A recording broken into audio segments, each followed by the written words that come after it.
నాకు నాకు ఒక్కటే, నేను మీకు అండగా ఉండే వ్యక్తిని. నేను మీరు చూడండి, మీరు నాకు గుప్పిడంత గుండె బలం ఇస్తే నాకు, నేను హిమాలయ పర్వతాలనంత బలంతో తేజస్సుతోటి మన కూటమికే అండగా, విజయానికే మేమందరం అండగా పనిచేస్తాం. మీరు ఇచ్చిన స్ఫూర్తి. మీరు యువత ప్రతిసారి నలిగిపోతా ఉన్నారు.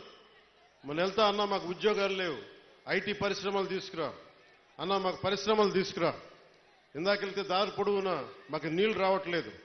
పక్కనే కేంద్రం మనకి గ్రాండ్ పథకంతో వచ్చే నీటి పథకాలు ఉన్నా కానీ పక్కనే 50 అడుగులు కూడా లేని పక్కనే ఉన్న గ్రామానికి నీళ్లు రావట్లా. వీటి వెనక కావాల్సింది అధికార యంత్రాంగాన్ని కొంచెం ప్రేమగా మాట్లాడి, బాధ్యతగా మాట్లాడి, గౌరవంగా మాట్లాడే పనిచేసే నాయకత్వం కావాలి. నేను అధికారులకి, మన నాయకులందరికీ ఒకటే చెప్పాను, నేను ప్రభుత్వ ఉద్యోగి కొడుకుని, ప్రభుత్వ ఉద్యోగులకి మేము గౌరవిస్తాం. నాయకులందరికీ చెప్పాను, మీరు ఎమ్మెల్యేలుగా గెలిచి అధికార యంత్రాంగం మీద జులుం ప్రదర్శిస్తే మటుకు క్రమశిక్షణ చర్యలు ఉంటాయి. అధికారులకి చాలా చాలా గౌరవం ఇవ్వండి. ఒకవేళ తప్పేదైనా ఉంటే అది మాట్లాడే విధానం వేరే ఉంటుంది. కానీ మీరు గత ప్రభుత్వం నాయకుల్లాగా దౌర్జన్యపూరితంగా బెదిరిస్తే పార్టీ పరంగా క్రమశిక్షణ చర్యలు ఉంటాయని చాలా రివ్యూ మీటింగ్లో చాలాసార్లు చెప్పాను నేను.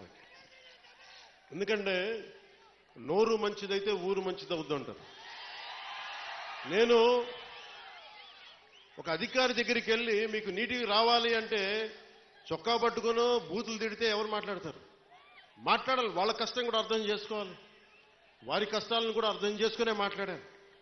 అందుకని నేను ప్రప్రథమంగా మీకు ఇచ్చిన హామీలు, తాగునీరు, సాగునీరు, విద్య,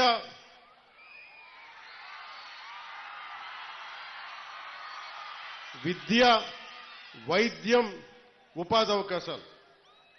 ముఖ్యంగా తాగునీరుకు సంబంధించి కేంద్ర జల్ జీవన్ మిషన్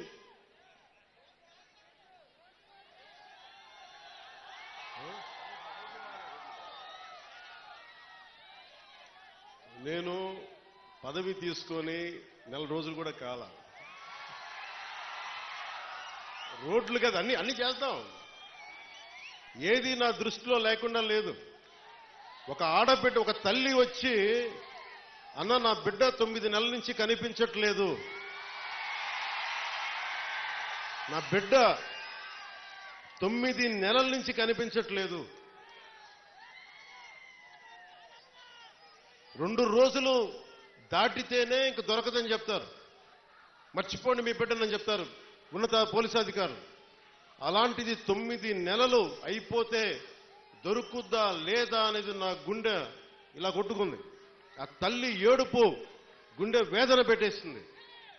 వెంటనే దీనికి మన చైర్మన్ కేకే గారిని అడిగాను, మీరు వెళ్ళి వెంటనే తీసుకెళ్లి విజయవాడ మాచవరం సిఐ గారి దగ్గరికి వెళ్ళి మాట్లాడండి అంటే, కమిషనర్ గారితో మాట్లాడాను. 9 నెలలు దొరకని బిడ్డ 9 రోజుల్లో దొరికింది.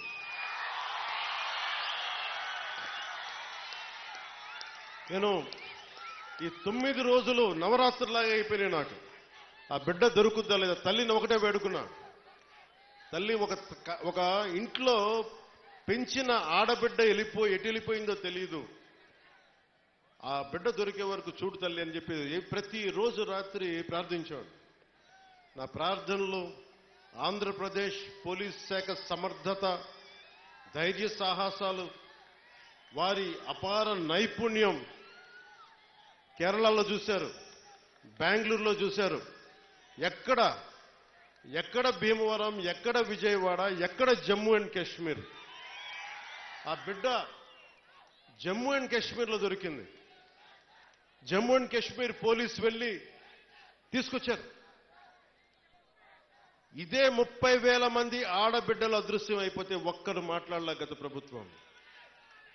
మీరు ఎందుకు చెప్తున్నానంటే, మీరు పిఠాపురం పెద్దలు, యువత, సమస్త ప్రజానీకం, తల్లులు, ఆడపడుచులు ఒక్క వ్యక్తి వెంట మీరు నడిస్తే, మేమందరం కలిసి ఒక కూటమినే గెలిపిస్తే